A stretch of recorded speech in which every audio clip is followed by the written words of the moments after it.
Okay, well, I think these are pretty simple items that we should just keep going on. Peter has had to leave. He's under the weather, so let's move right along. And item number 7, 2106-030, F.6, page 412. This is a recommendation from Bruce that the following should be added where alleys are permitted or required, street front driveways are prohibited. This applies primarily to the downtown area and South Addition and all that sort of thing where alleys are existing. If future alleys were developed, which it is very hard to do and expensive, this would also be applicable, but realistically speaking, that's what alleys are for. So, anyone have any other comments or suggestions? What pages? We're on page 412. Yeah, a lot of these things that were identified by COG I picked up on and reconfirmed my own understanding of the situation. So that came from COG. I looked at it, it seemed to make sense to me. Yep, absolutely. Okay. Can I get some history on that? As far as alleys are concerned? Yeah, the following should add where alleys are permitted. You're not allowed to have a page driveway 412. Yeah. on here. Page 412. Well, it just seems that that's the purpose of an alley, really, quite frankly. We have lots of dead-end alleys in this town, and especially in the old town district, the old downtown district. And I own a piece of property that we have an alley that deads into First National Bank off of 15th. It just dead ends. You wouldn't even know it was an alley until you go to build on it, and it's in a right-of-way alley that you can't use, and it has no access. But you have to come across private property to get to it the way it's laid out. The oddest thing you've ever seen, but all of Fairview's got alleys in it that are, not all of them are dead end, some of them are dead end, but it is an issue. Really, it is an issue. You know, Ray. No, I can understand being prohibited. Yeah. Why not allow a driveway on the other side of it just because? Well, I think, I can use my street, I hate to use personal examples, but, I live on H Street, I have an alley, and there is one driveway on our street, and, it really does, if you're going to have alleys and then you have a sidewalk in the front, then you should be able to walk down the street without having to cross the alley. I mean, it really does ruin the driveway. the driveway, right. It really does ruin the aesthetic of. So I have no objection to this prohibition. I don't either. And it was very, very common when they were first laying out cities to have alleys because that's where the trash was picked up and the deliveries were made. But now that no milk service anymore, right? Well, snow plowing is kind of that's right. An extra road to take care of. Right, and you can't get to it. That's the problem. No place to stack snow. Well, and in the situation that we have across the street, they have a front driveway and they have a back driveway, and just it just allows more garages. And, How many junk barrels do you have in your yard? Okay, Stacy, did you have a comment? My husband would like more driveways.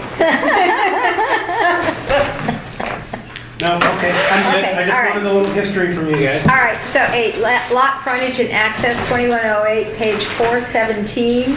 The recommendation, the frontage of a lot on a cul-de-sac bulb should be 30 feet, not 35 feet as recommended. The 30-foot width has been standard for over 30 years. The reference to 35 feet should be changed to 30 feet in 2108-030. Right. And that's coming from subdivision, experts in subdivision, I'll describe it that way. Yeah. There's an analysis that a subdivision expert developed, and this recommendation is to make sense to me. It's not coming from coffee, it's coming from public comment, but people specialized in subdivision design. Right. You know what I'm talking about. Right? And here's Sally. Thank you so much for coming back. We appreciate it. You guys got done fast. I know we did. It was the fastest commission meeting, one of the fastest. You would run over a I'm trying to set records here, but we had good rezone cases that were absolutely appropriate. I thought I was way early. Yeah. All right, we're done with alleys, and we're done. Yeah, we're done with alleys, and we're done with lot frontage. And Bruce, while we were eating our sandwich, you talked about item number 9. I know nothing about item number 9. I have nothing to say a single solitary word regarding item number 9. Now I can find Page 415. Yeah, there it is right there. Look, this is an issue that deals with the requirement for seismic analysis for zones 4 and 5 all the time, always, okay? And that is unusual. It would always require it. There are instances where it should be required, but it should be required, I think, on a discretionary basis, which it is now, basically. But Coffee recommended complete deletion of this requirement whatsoever. I would not go that far. I would say that they are appropriate under certain instances. And you know, it's like a lot of things, you know when you need to impose it. We go through a discretionary review. It's a big building, for example. It really does take a geotechnical analysis. So this is a little bit different. It says it may be required, if it's related to public health and safety, by the Planning Board, Geotech Commission, and Planning Commission in order to evaluate the seismic distress failure in zones 4 and 5. And so it's not mandatory, it's discretionary. It's something that if you do the evaluation, it's really saying you've got to get this technical evaluation, you have the authority to impose it. If you don't have the authority to impose it, your attorney will tell you you can't do it. That's wrong too. Some of these big buildings and it's really part of this sort of stuff. So there's a lot of stuff in here. I have not put all that stuff in there. What I have said, it has to be done by a civil engineer licensed in Alaska, and it has to be available as a geotechnical analysis prior to the authorization action, not afterwards. Right. I was going to say. So that, Go ahead, Jim. Jim. Can I come in on this one? 2 Sure. points. Number one, do we say planning board, geotechnical commission, and the planning and zoning commission? The way I read that, all 3 boards would have to request this. I think we should have the or. I think you want or in there, don't you? well, why don't we take out and put in or? That way it's clear. Planning board, geotechnical commission, or. Yeah, just Yeah. take out and put in or. Certainly we Yeah. can attend. Well, I think you want 2 ors in there, don't you? Because, No, you don't, not grammatically. No, okay. Comma. All right. it's okay. Yeah. Then, I agree with the premise, I support the premise, but we've, in hundreds of positions, say that the engineer should be licensed in the state of Alaska. We should, in definition, say when we say engineer, it means engineer licensed in the state of Alaska. We do that hundreds of times in this document, Mm-hmm. and we don't need to. Okay. I mean, just, we put it, when we say engineer, we mean engineer licensed in the state of Alaska. I mean, if you There's no reach out to... generic use of the term, like Yeah. an engineer from Indiana? Well, I mean, we're defining, when we say engineer, we capitalize if we want. Yeah, It's not that would be capitalized. okay. Yeah, if you want to do that, you can, but then you got to add a definition to this thing that says Right. civil engineer, and Definition. you put the Well- definition in. That, I'm just trying to, you know, there's going to be thousands of copies of Title 21 published at some point in time. A Yeah, horrific thought.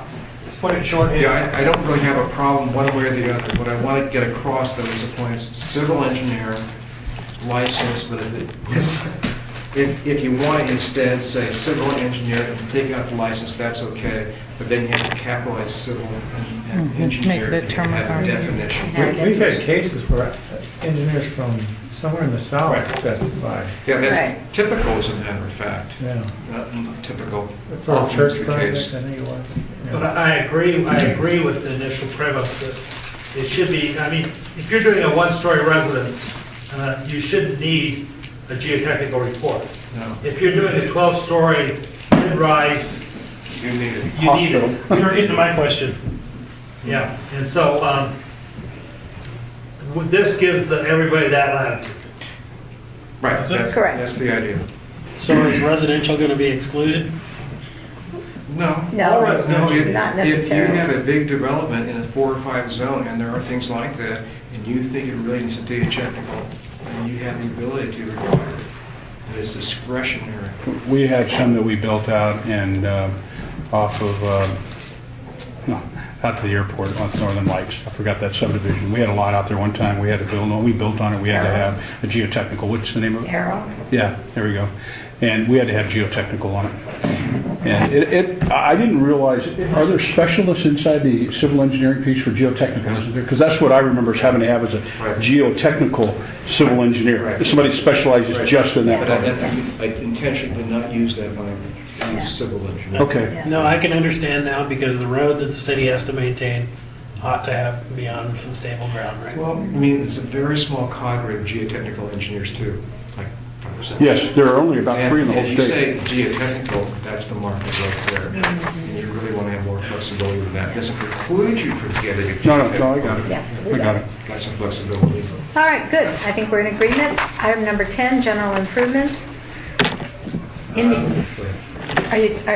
Are we finished with the seismic-induced ground failure hazard? I think so. Yeah, I think we are. Okay. I'm okay with the language. All right, okay, so the recommendation should, subparagraph A1 should have the following provision added: in the event of a conflict between the design standards in this chapter, the design criteria manual, and the municipality of Anchorage standards specifications, also known as MAS, the design standards in this chapter shall control. Can't do that. Why not? Because the design standards in this chapter are code. You have to follow them. Isn't that what we're stating? Do they, Notice there's not a conflict between the design chapters of this chapter. The design standards, Yes. sorry, excuse me. I misread. Okay, yeah, Yeah. just wanted to make Okay, sure that is what you're Yes, saying. I'm sorry. And, okay, we specifically had an engineer want this, Yeah, I know. this in there. I know, Yeah, right. all I right, missed okay, that, yes. all right. Conservation subdivision process, this section should be revised to provide that phases of subdivisions that include any lots less than 40,000 square feet in area may, not shall, use the conservation subdivision process at 2108-070. This changes the word shall to may. So it does not require the conservation easement, which is exceedingly unpopular, by the way, from a market point of view. Any comment? No, it's just a good idea. All right, thanks. All right, item number 12, steep slope development. Request for staff to clarify that the language in H1B, 30% of the area to be subdivided has slopes of 30% or greater, applies to the phase being subdivided and not any individual lots within that phase. Currently, the interpretation is that every single lot in a phase must meet that 30% rule. And so in order to accomplish that, surveyors and planners sort of jerry-rig the lots, and you end up with some really weird-looking lots, or you end up with some easements on lots that can't be built on in order to meet the 30% requirement. I know that because I've done all those things up on the hillside, and it's sort of ridiculous. So that what we're saying is if you're going to do a phase, then the 30% rule applies to the entire topography of that phase and not to the individual lots. Because you could have a lot that has 31% slope, but in this new program, you could have one that had 31% slope, but it would have a nicer shape and a better building pattern, so that you didn't have to jerry-rig it. I've never had that issue, but I can see where it'd be a real problem. Oh, I've had... Especially in hillside where you...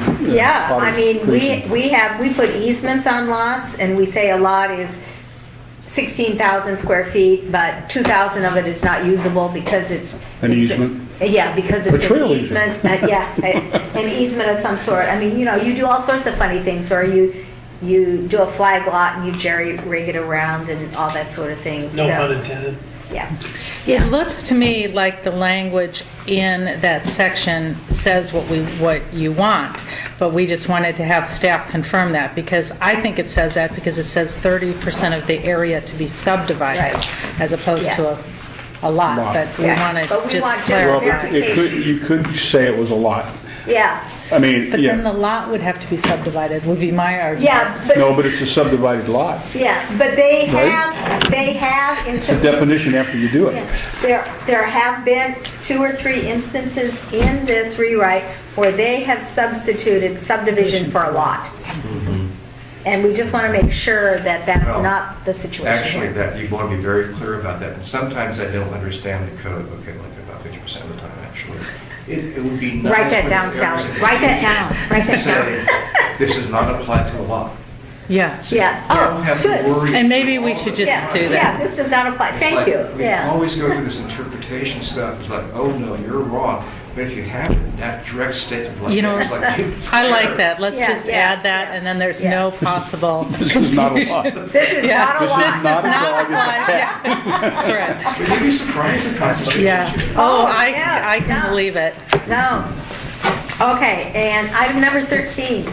This section should be put back into the code, which it has been, it was inserted, it was taken out, and this allows for 50% of a utility easement to count as landscaping and to be able to install landscaping. I understand that. Yep, it's a land conservation use, More open space. or open space, right? Yeah. Can I ask something about another part of this? Yes, you may, absolutely. Where are you? I'm on page 414, and I know you, looked at the side. Well, Grading. For phases of subdivisions where lots are created at 40,000 feet or greater, all grading shall be limited to the road right away to the maximum extent feasible, but except for previously disturbed. Is that going to hamper cut and fill if you've got a hill in a really low spot somewhere where you couldn't take that off to make a buildable What lot? page is he on? 414, bottom, section 7, item number 7. I mean, it seems like it kind of puts a lot of restrictions on what you'd able to do. I mean, you can still do a beautiful job on the hillside. There may be a big mound of dirt that needs to go away and go in a wall. It says mass grading of the entire subdivision is prohibited, except for previously disturbed areas. And that's pretty clear that they don't want you recontouring. I mean, I can understand the majority of it, but you can't do any of it except for the roadbed. Well, it's another example of, do we really want to be this precise? Okay, do we really mean that in all cases it's prohibited? Well, in some cases it's prohibited. Well, I can tell you where this comes in, like out in Peters Creek. We had some lots that were very, very steep, and you start cutting that, and you hit a spring, you hit water, all of a sudden it changes the dynamics of that piece of property dramatically, very quickly. I mean, you know, you hit a spring, now water that was running to the south is now running to the east and the west. I mean, you can really mess up in a hurry. And, you know, you don't know until you get in there and start doing it a lot of times. That's the reason, in my opinion, something like this you got to be careful with, because there is some issues with that when you go in and start cutting. yeah, and you change drainage, looks like what Drainage you're is a saying big is a piece. big issue, particularly on the hillside. I have no objection to this, actually. Yeah. Well, actually, I have concern about it because it says it's prohibited. You know, you cannot deviate it, okay? Well, yeah. I don't like the word prohibitive anytime. I think it ought to be may or These are shall. subdivision standards. They go through a plat review. It goes through the platting board. You actually see the stuff on there. Right. And so you can say it may be created unless otherwise approved by the platting board. It gives you, if you don't have that statement in there, it will never happen. And you want- It is you want to prohibited have it unless never? otherwise. That's Yeah, right. yeah, that's Unless the approved point. by, because, I mean, you could go in there and drill wells, find out there's not water. I mean, there's lots of things. Most people don't want to go to the expense to do that. I mean, Right. because, you know, it costs you money to do it and those kind of things. But it really does cause an issue. And I brought it up. you Yes. really don't want clear cutting. No. You really, really don't want clear cutting. I think that's the extreme where people go in and take every tree down and totally regrade their lot. You need to be able to find an adequate building pad, and you need to be able to have, a driveway that's, acceptable for a vehicle A to. responsible developer will do Yeah, that. yeah. You know, I just came up because Tim Potter's the one who made the comment. And when I thought about it, he said that this would really limit what you could do on the hillside to Right. make a development work if you had to strictly adhere to this. And that was the comment by a number of professionals, actually. There was a number of comments on this one area right here. Well, and, you know, Yeah. a 40,000 square foot lot on the hillside, pretty much minimum. I mean, you got to have an acre and a half to have a septic tank and a well. So that's going to apply to all lots, basically, on the hillside. No, I'm talking about the grading and the road building. No, that's what I'm saying. I mean, it's going to apply to every lot on the hillside because they're all over 40,000 square feet. I mean, you gotta have an acre and a half or an acre and a quarter to put that. All I'm trying to say is, Yeah, it I doesn't. mean, every lot is gonna be that way, so you can just make a driveway and a We're going path. steeper and steeper, the tougher it gets. Yeah. That's not just the hillside, it's 40,000 square feet, it's anything. It could be flat or it could be on the hillside. I mean, this applies uniformly throughout. But that's where all the Not lots many are. 40,000 For square feet. phases of subdivisions, where all the lots are created, 40,000 square feet. So if I have lots that are 20,000 square feet in the city, and I've got huge grade differences, that doesn't apply to me. That's right. It says. But you're not going to be able to do that on the hillside because unless there's water and sewer. Right. Yeah, but this doesn't apply just to the hillside, it applies to all. Yes, yeah, I understand. So do we want, I'm not sure what the consensus is. Do we want to leave it as is, or do we want to say mass grading is prohibited unless otherwise approved by, Unless otherwise authorized by the planning board. okay. That Is gives that- a little bit of discretion. And then you would give you'd have to have proof to the planning board that you could do that, Right. which gives you an opportunity to do what you want Yeah, it's to do. just that it's not an absolute prohibition. There may be exception statements. Right. This could be around for 25 years, but Okay. Well, from a practical point of view, I'm not going to be able to agree to this because 40,000 square foot lots rarely, if ever, in the near, I can't think of a circumstance where there are going to be 40,000 square foot lots in an urban area. So this really does apply to the hillside, and I think that was the intent in writing this. And really, quite frankly, I can't agree to clear cutting on the hillside and mass grading. But just to point out again, if you're having Pierce Creek, Chugiak, those areas are not on the hillside, they're flat, and they're at least 40,000 square feet and larger. Well, I don't think they should be. I don't think you should be allowed to mass grade them, and Well, clear cut them. I guess I'm not trying to say that. What I'm trying to say is it's always prohibited in this statement, and do you really want to have? I think not. I think we need to have an exception, because I can see where you might want to build into something lower than where you are and have two levels. I mean, and you wouldn't be able to do that in that case. But I could see I could see where you'd want to do that, and you wouldn't clear cut it. You just want to level the Well, lot. somebody might clear cut it. I would pity the fool that tried to clear cut the hillside. They would absolutely impale that person. Don't you think that the storm drainage and runoff and everything, that they would be in so much Well, trouble? Well, in theory, the plotting board wouldn't allow it unless there was some really good reason. Sure. Right. And then they'd have to do the research and prove that it wasn't going to affect. I mean, I think that's the protection that Bruce was saying that you want. They're the ones that review drainage. Yeah. I'll look at that. The engineer's going to have to make a very good argument because it's a general prohibition statement. What I'm concerned about is never, ever do it. I think there needs to be some flexibility. Except under extreme conditions. You like trees, don't you? But Connie, Well, trees have value. what more teeth in this than existing code, right? Lots. Okay, does anyone else have any other issues on this chapter? Yeah, Yes, there was a Bruce. couple that did not make it into the issue response that you prepared. Okay. So one that I had is, this is from the engineering community, is 2108-010 purpose. And I'll just read what I have here. Engineer, Oh, you said? 2108-010 purpose statement. So it wants to make sure it's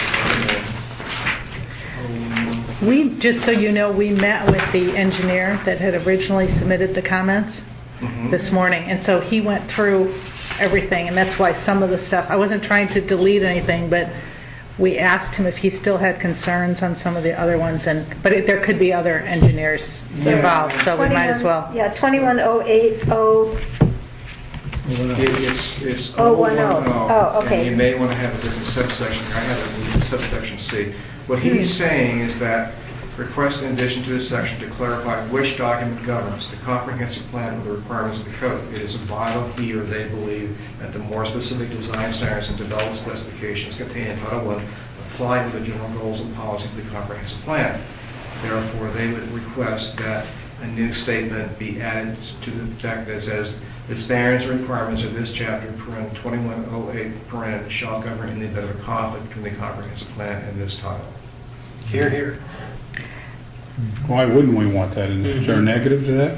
No. I don't see any negatives to No, it. I mean, this is the one of the basic issues I've heard over and over again, is that Right. we don't want the comprehensive plan to apply to site development type decisions. Right. The comprehensive plan is okay for discretionary decision-making. That's the other discussion we had last week. It's okay for discretionary decision-making, but when you're trying to adhere to the standards inside 2108, you want to adhere to whatever's inside the code. And you don't want to have discrepancies between the comprehensive plan with a policy statement out here, which it does, that's inconsistent with the code section. And you've got to prove that, in fact, the code section is better than the comprehensive plan. And by the way, the courts believe the comprehensive plan is more appropriate than the code section. So So we need to clarify that. I mean, you really need to think about this one, that if that's what you want done, and that's what I want done, is I want the developer to Yeah. follow the title, Title, not the right. comprehensive Right, plan. That's correct. exactly. This Yes. is an important intent statement. Yes. I agree. Okay. Would that only apply to 08, or would that apply to a lot of other sections? I'm sorry, I missed that. Your comment Yeah. that this takes precedent over the comprehensive plan, should that apply to other sections besides just? Yeah, I mean, that's a general concern that I would have, is where you have design requirements, you want to follow design requirements, and you don't want to have an inconsistency with the comprehensive plan. You try and use the comprehensive plan the way it's designed, discretionary decision-making, but for stuff that is a design function, a subdivision engineering function, that's code-driven. I want the code to control. So should that go forward? I mean, rather than just put it in one section, which bothers me because that would imply that that wasn't true in all the other sections because it wasn't there. Well, no, I think that's one of the things we did at the very beginning. Is Right. The first chapter is try to clarify it there as well. But that was, the clarification there is not as exact as this. And you're right, we may, when we go to the other design chapters, want to include it there as well. We just haven't got there yet. Okay. We've discussed it a number of times and in a number of places, and even the May 2nd, it's the April 30th work session, issue number 2, talked about what role should the comprehensive plan have, when should the comprehensive plan have priority over a plan element, what about Title 21, should it have priority? And so we already, have a lot of that. We do, but it's in the 2101 section, which is comprehensive plan, and doesn't have cross-referencing back to the other one. Yeah. Right. Yeah. No, I agree, we should include it here, but just for Yes. your Yeah. information, we Yeah. do have it in other places as well. Okay. Are there any other comments? The other one. Yes. Okay, Bruce. And this may or may not have been covered because I got here late. And this came up from engineers, is 2108-030 design standards, 2108-030F streets. It says this portion should be amended to provide for private streets and roads as is currently allowed. Add a new subsection D, the planning board may approve subdivisions with private streets. Yes. Yes, we already talked Yeah, about we that. already did Okay, that. all Yep, right. yep, yep, I found absolutely. one more thing. Okay, where are you? I am on page 411. It's just something that I highlighted. And this might be a reason to grandfather in phase developments under line number 10 at B. The plating authority may require that a subdivision conform to a phasing schedule based upon the scheduled availability of infrastructure to serve the subdivision. And if they can require that, then we should be able to grandfather in future phases of Title 20. Yep.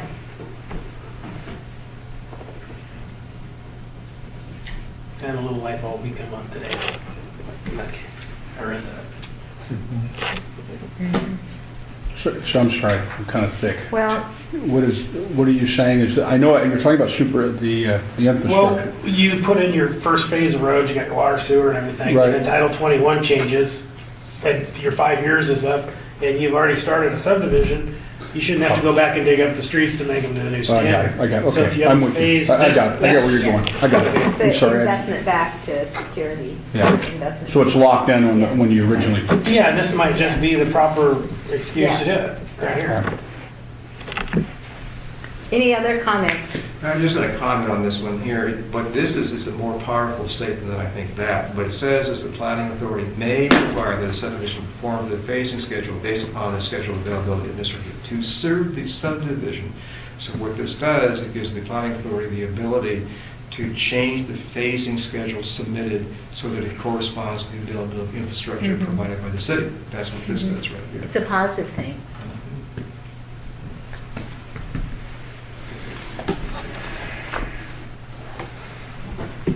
Did that make any sense to you?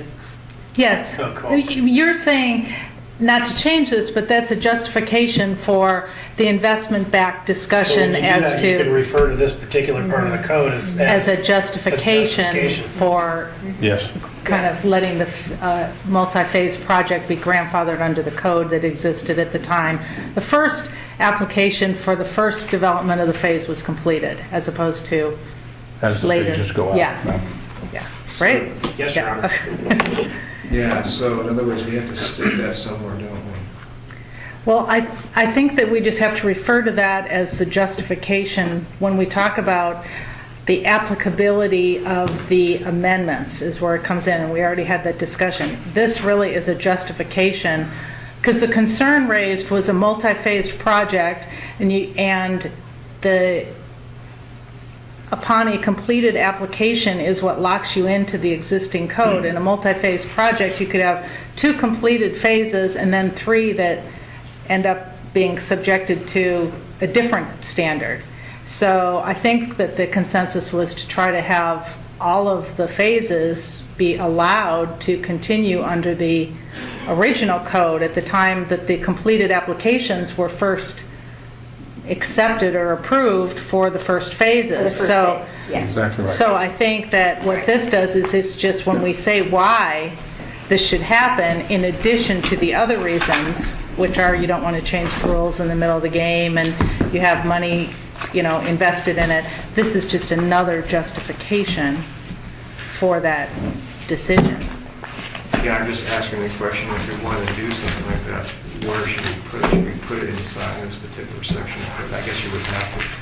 So it would have to go into the subdivision section dealing with phasing. No, I think it goes in the applicability of the amendments, because there is if I can find where we discussed it before.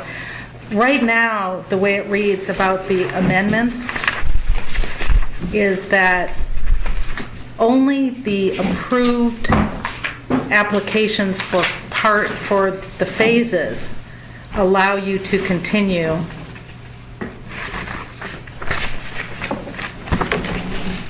me see where that section is. I remember the discussion, I just can't relate it to this particular section of code.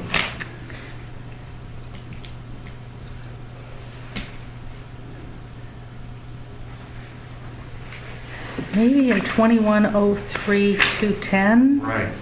It's a different section. Yeah, but I think that's where it'll go.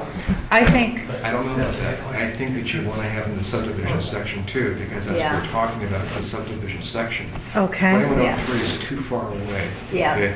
Yeah. You would No, start- that's right. No, that's right, Bruce. That's absolutely Pick up this right. 2108 and you look at stuff. Right, right. Okay. Yeah.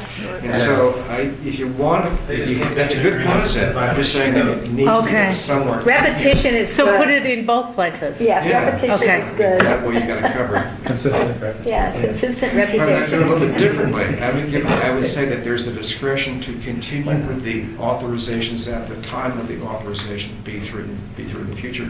But if the developer wants to go with a new code, it's advantageous, then they may do so. It's at their discretion. See what I'm saying? They're not locked necessarily into the old code. If they want to go and use the new code in the future phases, they're not locked. They can do it. It's rigid flexibility. It's flexibility. Thank you, Bruce. Yeah. Personally, thank you, Bruce. Flexibility. I do have, Rigid flexibility. since, as I understand is, we want this to go to the planning board, right? We want to basically, yeah. So can we revisit, I feel like we didn't really reach consensus on that whole parking lot access Oh. issue. do we want to go back to that? I mean, I didn't think we, I just want to give up. Okay. I think that's a better solution. does that mean, I have a lifeline. does that mean what, Burn that. because that was the only one I felt like Yeah. we kind of had a divided, And that's why I'm saying I want to give up, because you need to move on. And this is not one that I want to spill my guts on, quite frankly. okay. Yeah. So the What I'm consensus- concerned about is that we have, the planning board has the ability to require easements for a road or street as appropriate to the subdivision, period. That's what I'm concerned about, okay? And then, no, they don't have to build it, but Right. they have to provide the land for it in the event that it's Right. necessary. Right. The planning authority makes that determination. That's But what I'm no after. parking, No parking. no parking. Okay. We'll deal with it in different ways. Okay. One other thing, two other things. Carol gave, you had requested copies of that ordinance, and so she brought this whole stack. Yeah. So anyone, That's chapter 8. 112, the 7F. change.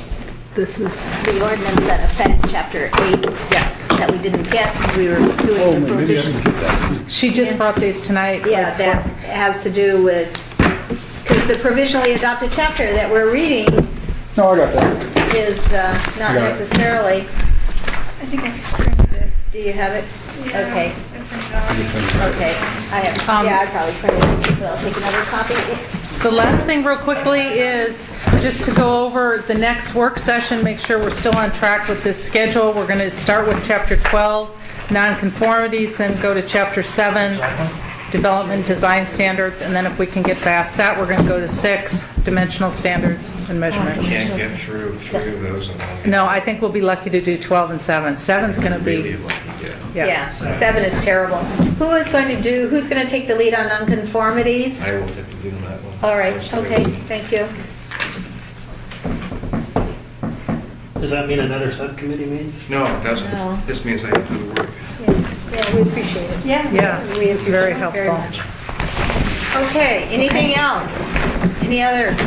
But here's something else, though, is that when you're getting into the stuff that you guys know more about, like development standards and what have you, somebody should be signed responsible for some of those areas, just like I've had to do it for some of the Right. stuff I know about. Right. Somebody else should be signed responsibility because I'm not think I can do it. You know? Yeah, well, we did 6. Sally and I did 6 with an engineer. Okay. You And mean 8, I mean 8. but just It's today. just too late. And we're going to do 7. Terry's going to help me with 7. And Dave Grenier and Jim Sawhill are going to come to that meeting. So we should be able to get It's a pretty through. thick chapter. It's a I think really there's a lot in difficult chapter. 7. There is, Yeah. yeah. Yeah. It's We're going to do that on dangerous. Friday, right? Friday. Yeah. at How much time should I set 10:30. aside? I said 2 hours. That's exactly what I did. What's that, is everybody going to be here Friday? you said? No, there can only be 2 commissioners meeting without a No. notice, You want mine? so.